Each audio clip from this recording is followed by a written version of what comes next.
امی آپ نے دوسری شادی کیوں کی تھی؟ کیا آپ نانی اماں کے گھر نہیں رہ سکتی تھیں؟ میں اور امی کمرے میں اکیلے بیٹھے تھے۔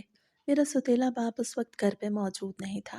میرے ذہن میں ایک سوال آیا تو میں نے فوراً سے امی سے کہہ دیا، اور اب میں پچھتا رہی تھی کہ میں نے امی سے اس طرح کی بات کیوں کی۔ مجھے لگ رہا تھا کہ انہیں میری یہ بات اچھی نہیں لگی۔ امی بالکل خاموش بیٹھی تھیں۔ انہوں نے منہ سے تو کوئی جواب نہیں دیا تھا، مگر ان کے چہرے پہ آئی ناگواری میں بڑے اچھے سے دیکھ سکتی تھی۔ محروم، مجھے لگتا تھا کہ تم بڑی ہو گئی ہو، لیکن تمہارے اس سوال سے مجھے یہ محسوس ہوا ہے کہ تم آج بھی اتنی ہی چھوٹی ہو جب میں تمہیں لے کے تمہارے ننیال گئی تھی۔ امی کی روندھی ہوئی آواز میرے کانوں میں پڑی تو میں اٹھ کے امی کے پاس جا کے بیٹھ گئی۔ میں انہوں نے گلے سے لگا لیا۔ ہم دونوں ماں بیٹی پھوٹ پھوٹ کے رو رہی تھیں۔ امی پلیز مجھے معاف کر دیں۔ بس ایسے ہی میرے ذہن میں یہ خیال آ گیا اور میں نے آپ سے کہہ دیا۔ اگر آپ کو برا لگا ہو تو میں آپ سے معافی مانگتی ہوں۔ میں نے باقاعدہ طور پہ ہاتھ جوڑ کے امی سے معافی مانگی تو امی کہنے لگیں کہ نہیں بیٹا، اس میں تمہاری کوئی غلطی نہیں ہے، سارا قصور میرا ہی ہے۔ مجھے ہی ایک جگہ سے طلاق کے بعد دوسری شادی نہیں کرنی چاہیے تھی، مگر میں کیا کرتی، مجھے تمہارا مستقبل بھی تو دیکھنا تھا۔ امی کی بات سن کے میری آنکھیں کسی آبشار کا منظر پیش کر رہی تھیں۔ وہ کہہ رہی تھیں کہ انہوں نے دوسری شادی میری وجہ سے کی تھی، مگر وہ یہ نہیں جانتی تھی کہ اس دوسری شادی سے سب سے زیادہ نقصان بھی مجھے ہو رہا ہے۔ ان کے شوہر، جنہیں بظاہر تو میں بابا کہتی تھی، لیکن دل نہیں چاہتا تھا کہ اس انسان کو باپ کا درجہ دوں۔ اسی لیے ہی میرے ذہن میں اس طرح کے الٹے سیدھے سوالات آتے رہتے۔ امی اب مجھے ساری تفصیل بتا رہی تھیں جو انہوں نے پہلے کبھی بھی نہیں بتائی تھی۔ بس ہمیشہ یہی کہا تھا کہ جب میرے باپ نے امی کو چھوڑا تو اس وقت وہ نانی اماں کے گھر چلی گئی تھیں، اور اب وہ ساری داستان بتا رہی تھی۔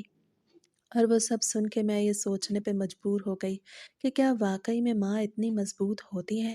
امی نے مجھے بتایا کہ جب وہ طلاق لے کے اپنی گود میں 2.5 سال کی بیٹی کو لے کر اپنے مائکے گئیں تو اس وقت ان کی بھابھیوں نے ان پہ خوب الزام لگائے کہ ان کے شوہر نے ایسے بلا وجہ انہیں طلاق نہیں دی ہوگی۔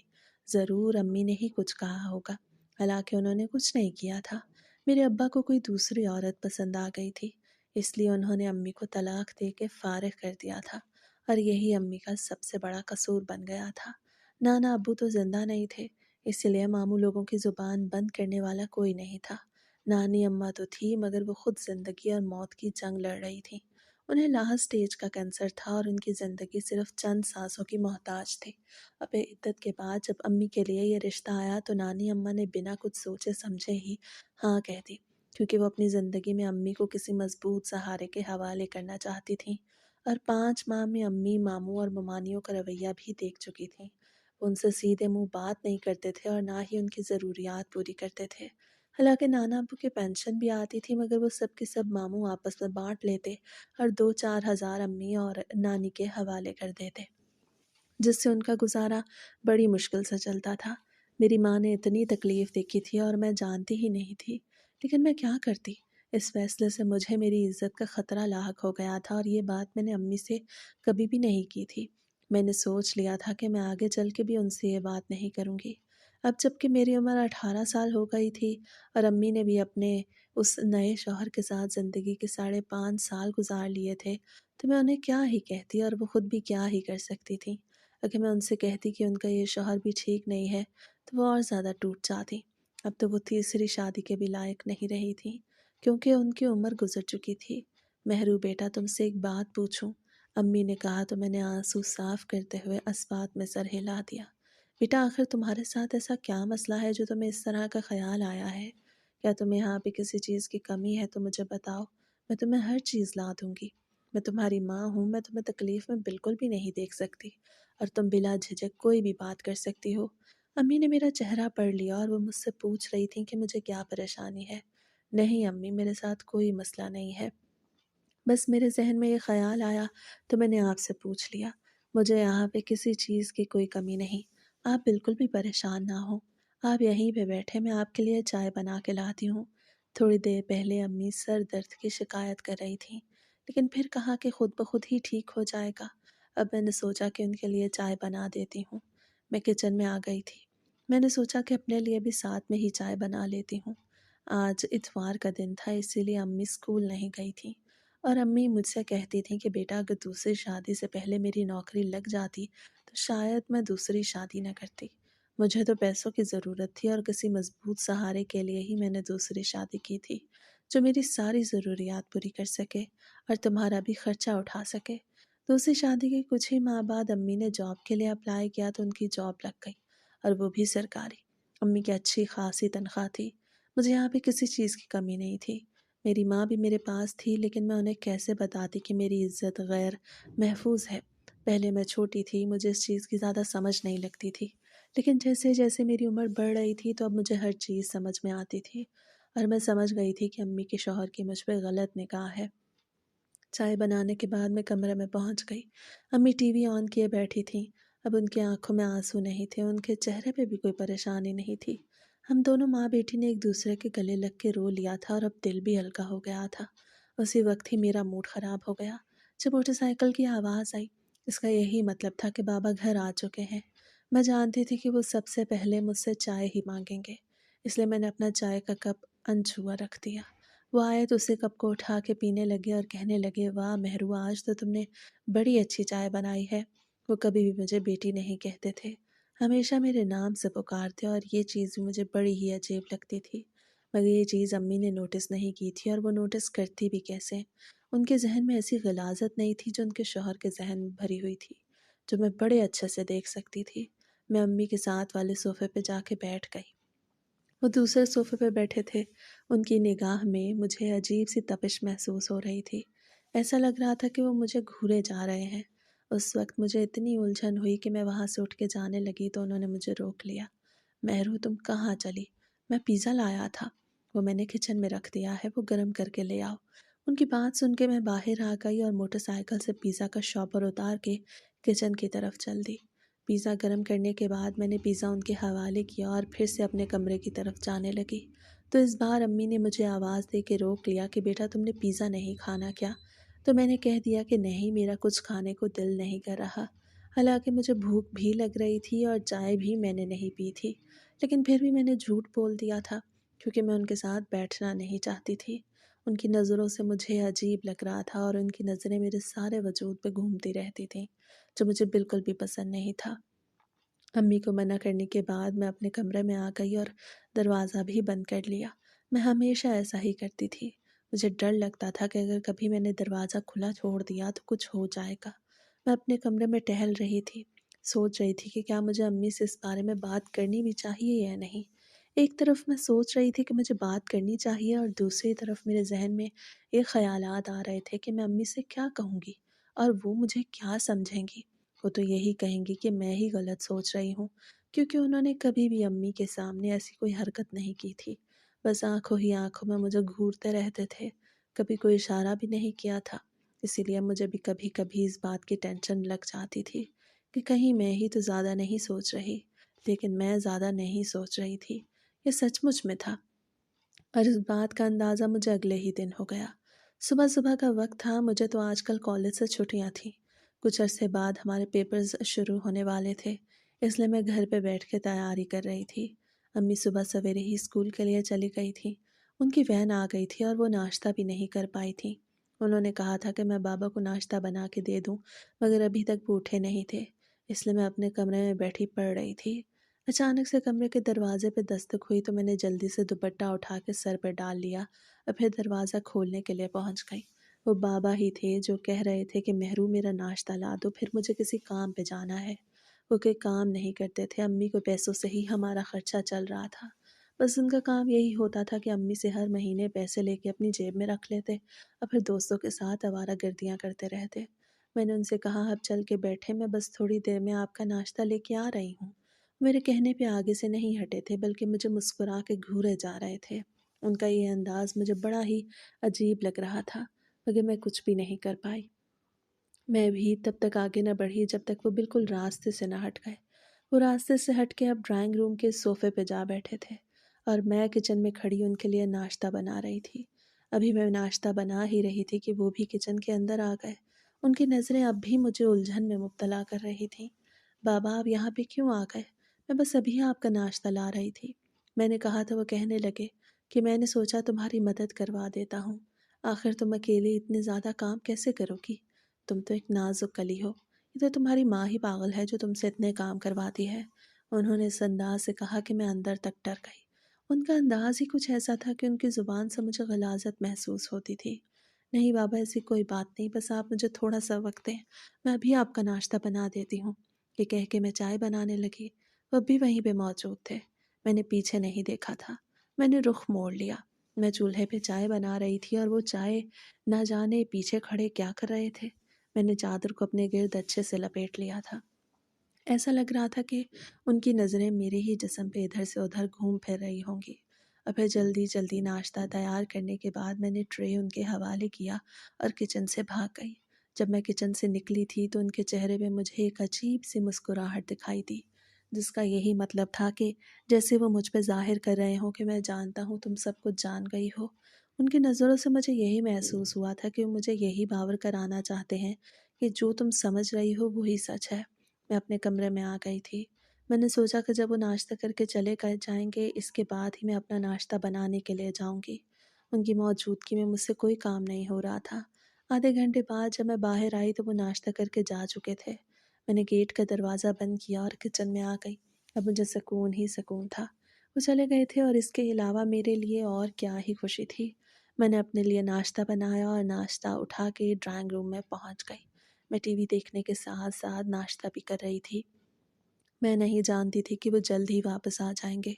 ابھی میں ڈرائنگ روم میں بیٹھی تھی، ناشتہ میں کر چکی تھی۔ میں بس ویسے ہی ٹی وی دیکھ رہی تھی کہ دروازے پہ دستک ہوئی تو میں دروازہ کھولنے کے لیے پہنچ گئی۔ دروازہ کھولا تو میرے منہ پہ 12 بج گئے۔ وہ کوئی اور نہیں بلکہ وہی تھے جن کی میں شکل بھی نہیں دیکھنا چاہتی تھی۔ وہ مسکراتے ہوئے گھر کے اندر آئے اور میرے سامنے وہ بڑا سا ڈبہ رکھ دیا جس میں انہوں نے میرے لیے کچھ رکھا ہوا تھا۔ میرے پوچھنے پہ کہنے لگے یہ تمہاری برتھ ڈے کا گفٹ ہے؟ تو میں حیران رہ گئی۔ میری تو برتھ ڈے میں بھی پورے 3 مہینے رہتے تھے۔ میں نے ان سے کہا تو کہنے لگے کہ اسے پری برتھ ڈے گفٹ سمجھ لو، برتھ ڈے پر اور دے دوں گا۔ انہوں نے ایک ادا سے کہا جس سے میں سمجھ گئی تھی کہ مجھے گفٹ لینا ہی پڑے گا، ورنہ وہ زبردستی بھی کر سکتے ہیں۔ ان کے سامنے میں نے جب وہ باکس کھولا تو اس کے اندر بہت ساری چیزیں تھیں۔ میک اپ کا سامان تھا اور کچھ دوسرا سامان بھی تھا۔ بابا یہ کیا؟ میں تو میک اپ نہیں کرتی۔ اس میں اتنے گہرے گہرے رنگوں کے لپسٹک تھے جو وہ میرے لیے لائے تھے، جو میں بالکل استعمال نہیں کرتی تھی۔ وہ میری بات پہ مسکراتے ہوئے بولے کہ نہیں کرتی تو اس کا مطلب یہ تو نہیں کہ کبھی بھی نہیں کرو گی۔ چلو مجھے یہ لال والی لپسٹک لگا کے دکھاؤ، مجھے پتا ہے اس میں تم بڑی ہی اچھی لگو گی، یہ تم پہ بہت جچے گی۔ انہوں نے ایک لپسٹک اٹھا کے میرے ہاتھ میں پکڑائی تو میرے ہاتھ کانپنے لگے۔ میں نے وہ لپسٹک تھام تو لی تھی مگر اپنے ہونٹوں پہ اب تک نہیں لگائی تھی۔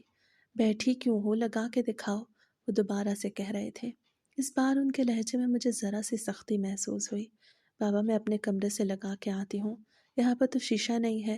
میں نے کہا تو وہ صوفے سے اٹھ کے میرے والے صوفے پہ آ کے بیٹھ گئے۔ وہ میرے ساتھ آ کے بیٹھے تھے۔ وہ بالکل میرے ساتھ جوڑ کے بیٹھ گئے جو مجھے بالکل بھی اچھا نہیں لگ رہا تھا۔ میں نے خود کو تھوڑا سا دور کر لیا۔ اب ہمارے کندھے نہیں مل رہے تھے۔ انہوں نے اپنا موبائل نکالا اور اس میں کیمرہ آن کر کے موبائل میرے سامنے کر دیا اور کہا کہ اس میں دیکھ کے لپسٹک لگا لو۔ میرے ہاتھ کانپ رہے تھے۔ میں نے لپسٹک کا ڈھکن کھولا اور پھر اسے اپنے ہونٹوں پہ لگانے لگی۔ مجھے ایسا لگ رہا تھا جیسے میں کوئی بہت بڑی عورت ہوں۔ لال رنگ کی لپسٹک میرے اوپر بالکل بھی سوٹ نہیں کر رہی تھی۔ لپسٹک لگانے کے بعد میں نے ان کی طرف دیکھا تو ان کی آنکھوں میں مجھے عجیب سی وحشت نظر آئی اور ان کے چہرے سے لگ رہا تھا کہ ان کی نیت ٹھیک نہیں، یوں سمجھ لے کہ ان کی رال ٹپک رہی تھی۔ میں نے اسی وقت ہی سامنے پڑے ٹشو کے ڈبے سے ایک ٹشو نکال کے اپنے ہونٹوں کو رگڑ دیا تو ان کے چہرے پہ سختی آ گئی۔ یہ کیا؟ ابھی تو لگائی تھی، ابھی سے کیوں اتار دی؟ ابھی تو میں دیکھ رہا تھا۔ تمہیں پتا ہے تم پہ لال رنگ کی لپسٹک بہت اچھی لگتی ہے، تمہاری ماں سے بھی زیادہ اچھی لگتی ہے۔ انہوں نے کہا تو مجھے سانپ سونگھ گیا۔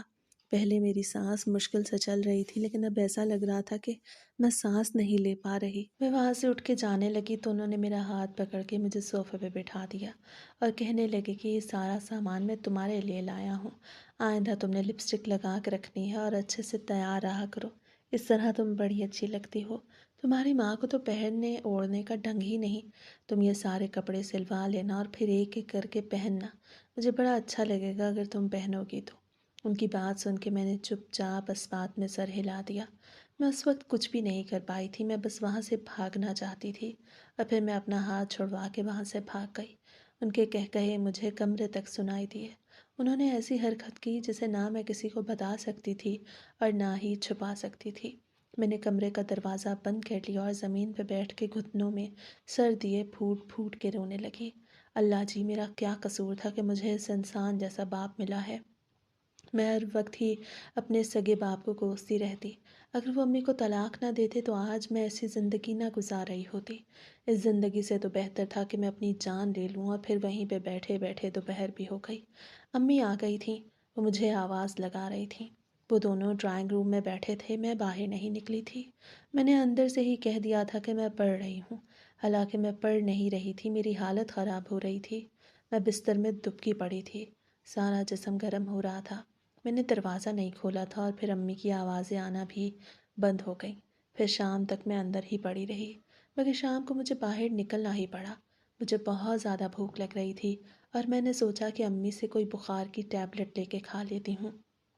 میں باہر نکلی تو امی اور ان کے شوہر کچن میں ہی کھڑے تھے۔ اس واقعے کے بعد میرا دل نہیں چاہ رہا تھا کہ انہیں بابا کہوں۔ مجھے دیکھ کے وہ کہنے لگے کہ مہرو، مجھے لگتا ہے تمہاری طبیعت ٹھیک نہیں ہے، کیا ہوا ہے تمہیں؟ انہوں نے امی کے سامنے میرے ماتھے پہ بڑے پیار سے ہاتھ رکھا، جیسے ایک باپ شفقت سے جتلاتا ہے، اور وہ بھی اپنی سگی بیٹی سے۔ یہ دیکھ کے امی کے چہرے پر مسکراہٹ آ گئی۔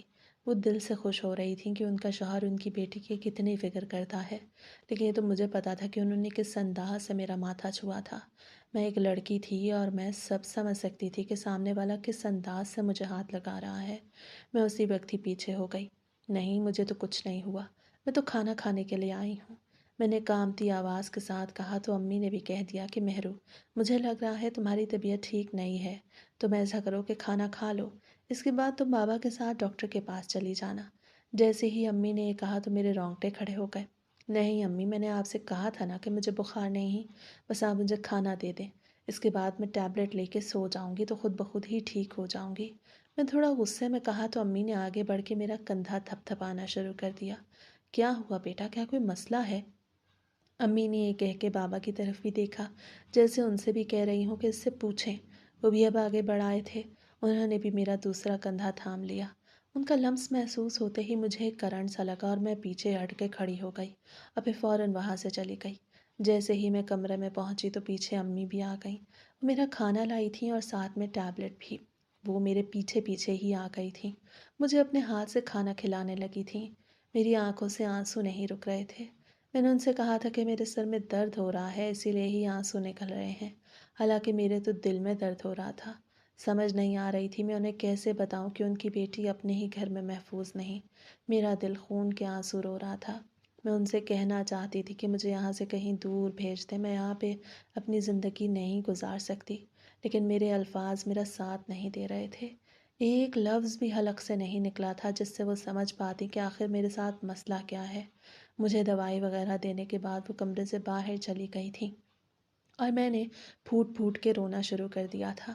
پھر 2-4 دن یوں ہی گزر گئے، میں بالکل ٹھیک ہو گئی۔ امی معمول کے مطابق اپنی جاب پہ چلی گئیں۔ آج میری آخری چھٹی تھی، کل سے میرے پیپرز شروع ہو رہے تھے۔ میں صحن میں بیٹھی پڑھائی کر رہی تھی کہ وہ بھی دھوپ میں آ کے بیٹھ گئے۔ ان کے ہاتھ میں ایک پلیٹ تھی جس میں انہوں نے کنو رکھے ہوئے تھے اور ساتھ میں نمک بھی تھا۔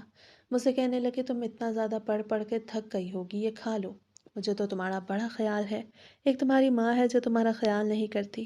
وہ ہر وقت ہی امی کو غلط ثابت کرنے کی کوششوں میں لگے رہتے، اور یہ بات بھی میں نے امی کو کبھی بھی نہیں بتائی تھی۔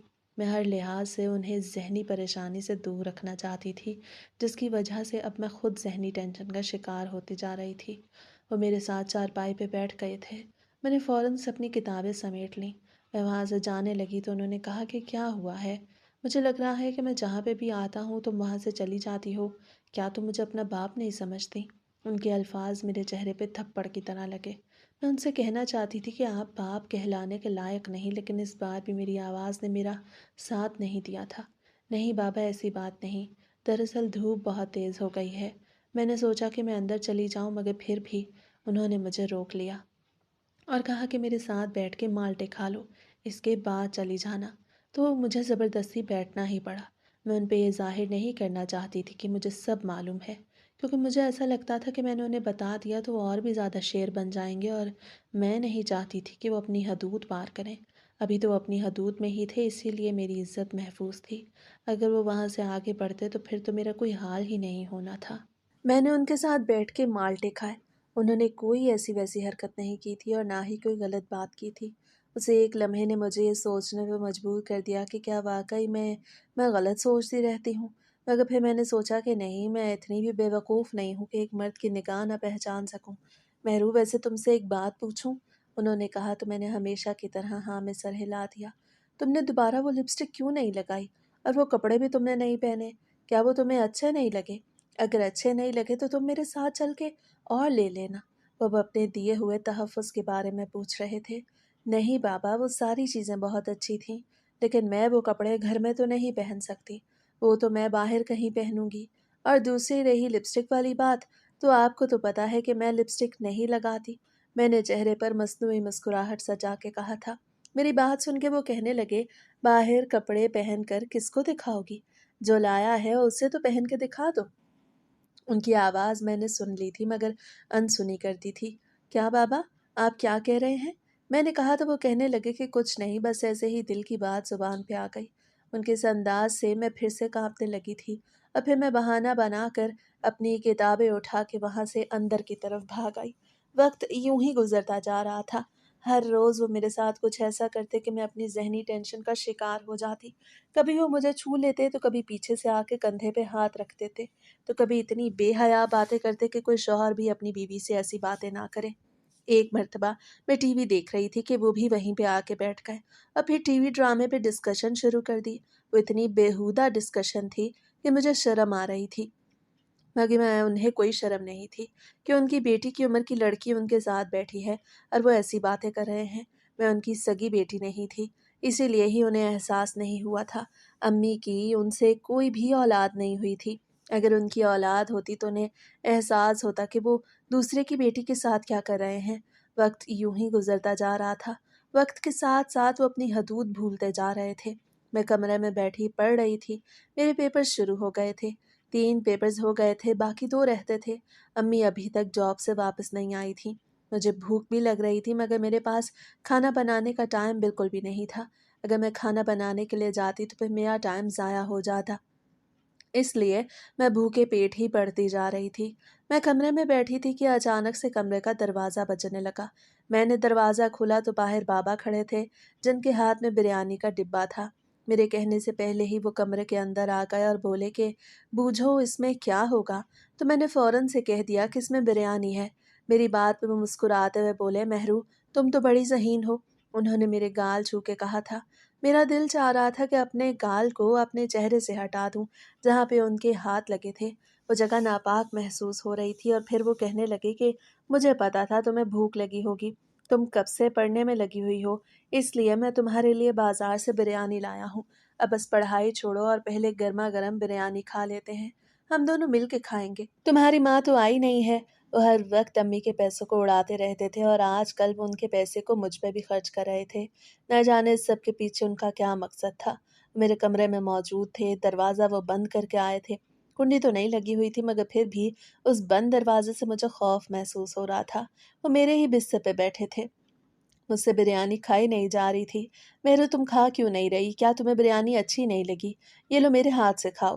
انہوں نے ایک چمچ بھر کے میرے منہ میں ٹھوس دیا جو مجھے زبردستی چبانا پڑا۔ میری آنکھوں میں نمی آ گئی تھی جسے دیکھ کے وہ مسکرا رہے تھے۔ وہ ایسے ظاہر کر رہے تھے کہ انہوں نے میری آنکھوں میں نمی نہیں دیکھی، لیکن ان کی آنکھوں سے لگ رہا تھا کہ وہ سب کچھ دیکھ چکے ہیں۔ اسی وقت میری ہمت جواب دے گئی اور میں اپنے بستر سے اٹھ کھڑی ہوئی۔ بابا پلیز آپ باہر چلے جائیں۔ جیسے ہی میں نے روتے ہوئے کہا تو وہ میرے بستر سے اٹھ کھڑے ہوئے اور میرے قریب آ کر میرا ہاتھ پکڑ لیا اور میرے چہرے پہ ہاتھ پھیرنے لگے۔ کیا ہوا بیٹا، تم کیوں رونے لگی ہو؟ آخر تمہارے ساتھ کیا مسئلہ ہے؟ وہ مجھے بیٹا کہہ رہے تھے، وہ میرے خدشات کو دور کرنا چاہ رہے تھے مگر میں جانتی تھی کہ یہ بھی ان کا ایک تماشا ہی ہے، جسے لگا کہ وہ مجھے گمراہ کرنا چاہتے ہیں کہ میں ان کی سچائی سے منہ موڑ لوں۔ میں نے اپنے آپ کو ان سے چھڑوا لیا اور دور ہو کے کھڑی ہو گئی۔ میں نے خود پر پھر سے ضبط کر لیا تھا۔ بابا آپ چلے جائیں، مجھے پڑھائی کرنی ہے۔ میں بھی پڑھائی کا ذکر کر ہی رہی تھی کہ انہیں بھی شاید احساس ہو گیا تھا کہ اب میں انہیں یہاں پہ رکنے نہیں دوں گی، تو وہ وہاں سے چلے گئے۔ ان کے جانے کے فوراً بعد میں نے دروازہ بند کر لیا اور سوچ لیا کہ اب تو مجھے امی کو سب کچھ سچ بتانا ہی ہوگا۔ پھر جب امی آئیں تو میں ان کے کمرے میں پہنچ گئی۔ امی، مجھے آپ سے ایک بہت ضروری بات کرنی ہے۔ میں نے امی کے چہرے کی طرف نہیں دیکھا تھا، اور جب انہوں نے میری طرف رخ پھیرا تو ان کی آنکھوں میں آنسو تھے، جنہیں دیکھ کر میں بہت زیادہ گھبرا گئی۔ امی، کیا ہوا؟ انہوں نے مجھے دیکھ کے آنکھوں میں آئے آنسو صاف کر لیے تھے۔ مہرو، تم بتاؤ، تم کیا بات کرنے کے لیے آئی تھی؟ مجھے کچھ نہیں ہوا۔ انہوں نے بات کے آخر میں یہ تصدیق بھی کر دی کہ ان کے ساتھ کوئی مسئلہ نہیں ہے۔ وہ زبان سے کچھ اور کہہ رہی تھی، مگر ان کی آنکھیں کچھ اور کہہ رہی تھیں۔ امی، آپ بتائیں، آپ کے ساتھ کیا مسئلہ ہے؟ آپ رو کیوں رہی تھیں؟ میں نے کہا تو وہ مسکراتے ہوئے بولیں کہ بیٹا، رونا تو اب میرے مقدر میں لکھ دیا گیا ہے۔ ایک طلاق یافتہ عورت جب دوسری شادی کرتی ہے تو وہ ساری زندگی روتی ہی رہتی ہے۔ امی، آپ کیسی بات کر رہی ہیں؟ یہ بالکل غلط بات ہے۔ میں نے ہزاروں ایسی عورتوں کو دیکھا ہے جو دوسری شادی میں بڑا ہی خوش رہتی ہیں۔ آخر آپ کے ساتھ کیا ہوا ہے؟ کیا بابا نے کچھ کہا ہے؟ میں نے کہا تو وہ نفی میں سر ہلانے لگی اور کہنے لگی کہ نہیں، وہ تو بہت اچھے ہیں، وہ مجھ سے کبھی کچھ نہیں کہتے، مگر زمانے والے جینے نہیں دیتے۔ آج میرے اسکول میں ایک نئی ٹیچر آئی جو مجھے پہلے سے جانتی تھی۔ مجھ سے پوچھنے لگی کہ کہاں پہ رہتی ہو۔ میں نے ایڈریس بتایا تو بولی کہ پہلے تو تمہارا ایڈریس کوئی اور نہیں تھا۔ تو میں نے اس سے کہا میری طلاق ہو گئی تھی، تو اس بات پہ وہ کہا لگا کے ہنسنے لگی اور کہنے لگی کہ تم جیسی آوارہ عورتوں کے ساتھ یہی ہوتا ہے۔ اب بتاؤ، دوسری شادی ٹھیک ٹھاک تو چل رہی ہے یا یہ بھی ختم ہونے والی ہے؟ کیا کوئی تیسرا مرغا تو نہیں پھنسا لیا؟ امی نے سیدھی سی زبان میں مجھے اپنی کلی کی ساری بات بتا دی۔ ان کی باتیں سن کے میرا دل خون کے آنسو رونے لگا۔ میں جو بات کرنے کے لیے آئی تھی وہ میرے اندر ہی کہیں چھپ گئی۔ میں کیسے وہ بات کرتی؟ میری ماں پہلے ہی اتنا زیادہ ٹوٹی ہوئی تھی، اوپر سے جب یہ بتاتی کہ میرے ساتھ یہ سب ہو رہا ہے تو یہ سب تو برداشت ہی نہیں کر پاتی۔ انہوں نے آنکھوں میں آئے آنسو ایک مرتبہ پھر سے صاف کیا اور مجھے اپنی طرف بلا لیا۔ میں ان کے ساتھ جا کے بیڈ پہ بیٹھ گئی۔ وہ میرا چہرہ اپنے دونوں ہاتھوں میں تھامے ہوئے بولی، بیٹا، کیا بات ہے؟ آج کل تو مجھے کچھ پریشان لگتی ہو، کیا کوئی مسئلہ ہے؟ وہ دوبارہ سے وہی بات کر رہی تھی جو وہ ہر وقت کرتی رہتی تھی۔ نہیں امی، کوئی بات نہیں، میں تو آپ سے یہ کہنے کے لیے آئی تھی کہ اگر آپ کے پاس ٹائم ہو تو ہم بازار چلتے ہیں۔ میں جھوٹ بول رہی تھی۔ میری بات پہ امی بولی کہ اب تو میں بہت زیادہ تھکی ہوئی ہوں، ہم اتوار کو جائیں گے۔ آج جمعے کا دن تھا جو آدھے سے زیادہ گزر چکا تھا، اور وہ کہہ رہی تھی کہ ہم اتوار کو جائیں گے، تو میں نے بھی ان سے کہہ دیا کہ ٹھیک ہے، ہم اتوار کو جائیں گے۔ میں اپنے کمرے میں آ گئی اور پھر سے رونے لگی۔ جب سے بابا نے یہ حرکتیں شروع کی تھیں تو میں ہر وقت روتی ہی رہتی تھی، اور اب جب کہ میں نے ہمت کی تھی کہ میں اپنی ماں کو ہر چیز بتا دوں گی تو یہ ہمت بھی میری یہیں پہ ہی ادھوری رہ گئی تھی۔ مجھے امی کی اس کولیگ پہ بھی غصہ آ رہا تھا جو امی کو پہلے سے جانتی تھی اور اتنے عرصے بعد ملنے پر سانپ کی طرح ڈس لیا تھا۔ میری ماں آج آنسو بہا رہی تھی، اور وہ بھی صرف دوسروں کی باتیں سن کر۔ نہ جانے لوگ کیوں دوسرے لوگوں کو خوشی سے زندگی گزارنے نہیں دیتے۔ کیا ہم جیسے لوگ ان کی زندگیوں سے خوشیاں چرا کے لاتے ہیں جو وہ دوبارہ اس پہ ڈاکہ ڈالنے کے لیے آ جاتے ہیں؟ میرے پاس تو خوشیاں تھی ہی نہیں۔ میری خوشیاں تو اسی وقت ہی ختم ہو گئی تھیں جب میں نے جوانی کی دہلیز پہ قدم رکھا تھا، اور اب پچھلے کئی مہینوں سے ہر دن جیتی مرتی آ رہی تھی۔ میں نہیں جانتی تھی کہ اب میری عزت لٹنے والی ہے۔ اگر مجھے معلوم ہوتا تو میں روتے دھوتے آخر اپنی ماں کو سب کچھ بتا ہی دیتی، کیونکہ وہی میرا واحد سہارا تھی۔ لیکن وہ میری ماں تھی، میں اسے تکلیف نہیں دینا چاہتی تھی، اسی لیے خاموشی اختیار کر لی۔ اور پھر میرے میڈس ختم ہو گئے۔ کچھ دن کی چھٹیاں ملی تھیں، اور چھٹیاں مجھے زہر برابر لگتی تھیں، اور لڑکیاں چھٹیوں کے لیے ترستی رہتی تھیں۔ ہر کسی کو وقت چاہیے ہوتا تھا کہ وہ اپنے اوپر توجہ دیں، اس لیے شاپنگ کرنے، اچھے اچھے کپڑے پہنے اور موبائل استعمال کریں۔ لیکن گھر پہ رہنا مجھے موت کی طرح لگتا تھا، کیونکہ سارا دن ابا گھر پہ رہتے اور امی تو گھر ہوتی ہی نہیں تھی۔ مجھے ان کی موجودگی میں گھر رہنا بڑا ہی مشکل لگتا تھا، اور اب وہ مشکل دور پھر سے آ گیا تھا۔ آج اتوار کا دن تھا، امی بھی گھر پہ تھیں، اس لیے مجھے کچھ سکون تھا، لیکن سارا دن میں یہی سوچتی رہی کہ کل کا دن کیسا گزرے گا، کیونکہ جب ابا کو یہ معلوم ہوتا کہ میں نے اب کالج نہیں جانا تو وہ بھی کہیں نہیں جاتے تھے، سارا دن گھر پہ ہی بیٹھے رہتے تھے، جس سے مجھے الجھن ہوتی رہتی تھی، مگر میں منہ سے کچھ بھی نہیں کہہ پاتی تھی۔ میں ان سے کیا کہتی؟ وہ جیسے بھی تھے میرے باپ کے درجے پہ تھے۔ مجھے ان سے اس طرح کی بات کرتے ہوئے بھی شرم آتی تھی۔ کبھی کبھی میں سوچتی تھی کہ ہمت کر کے انہیں روک دوں کہ میں اب کوئی چھوٹی بچی نہیں ہوں، میں سب سمجھتی ہوں، آپ ان حرکتوں سے باز آ جائیں۔